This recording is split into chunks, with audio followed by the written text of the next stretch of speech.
يا حمل، تخيل معايا، الدنيا كلها واقفة دلوقتي بتتفرج عليك. الكواكب كلها قررت إنها تتجمع في بيتك الأول، بيت الذات الشخصية، الأنا.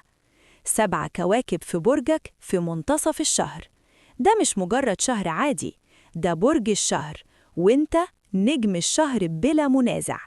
الطاقة دي مش هتتكرر كده قريب. يلا بينا ندخل في القصة. القصة تبدأ يوم 1/2 إبريل.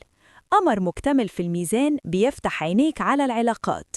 هتلاقي نفسك بتسأل: مين اللي بياخد من طاقتي ومين اللي بيديني؟ بعض العلاقات هتتظبط وبعضها هيتقفل نهائي. خلاص، الصفحة اتقفلت. من يوم 9 إبريل المريخ يدخل برجك. فجأة الطاقة ترجع لك، بتحس إنك قادر تفتح أي باب، تكسر أي حاجة وقفت في طريقك. الكواكب تتجمع: الشمس، عطارد، المريخ، زحل، نبتون، كلهم في بيتك. يوم 17 إبريل القمر الجديد في الحمل، ده ذروة الشهر. دي لحظة ريستارت كاملة، هتحس إنك بتتولد من جديد.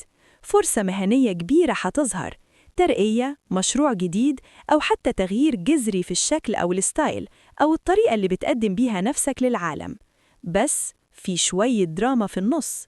المريخ هيتقابل مع زحل يوم 19 ومع نبتون قبليها. هتحس إنك عايز تطير، بس في حاجة بتمسكك. ده مش تأخير، ده اختبار. اللي هيقدر يصبر ويشتغل بذكاء هيطلع من الشهر ده بإنجاز يفوق توقعاته. وبعد يوم 19-20 الشمس تدخل الطور، والفلوس والقيمة الذاتية تبدأ تتحرك.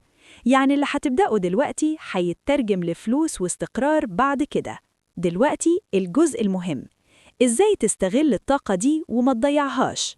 يوم 17 إبريل اكتب قائمة أنا عايز أبقى إيه السنة دي. اكتبها بإيدك قدام المراية. الطاقة دي هتدعم كل كلمة.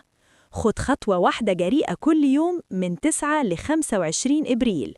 قدم على الشغل الجديد، غير لوكك، ابدأ البزنس، قول اللي في قلبك. الجراءة دي هتفتح أبواب. ما تندفعش لما تحس إن في ضغط، خصوصاً 12-20 إبريل.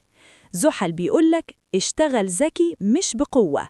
نام كويس، مارس رياضة، اشرب مية. جسمك هو مركبتك دلوقتي. ركز على نفسك أولاً.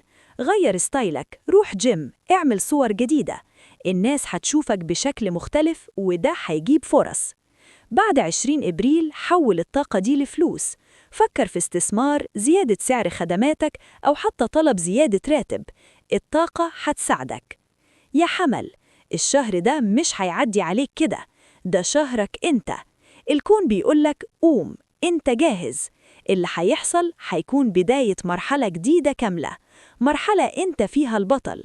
لو انت حمل اكتب لي في الكومنت أنا نجم الشهر، وقول لي ايه أكتر حاجة عايز تبدأها الشهر ده. لو عايف حد حمل ابعتهوله دلوقتي، لازم يشوف الفيديو ده.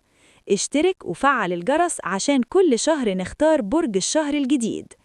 انت مش بس برج، انت نجم، وشهر إبريل 2026 هيثبت لك ده. نشوفكم في الفيديو الجاي. والنجمة بتحكي.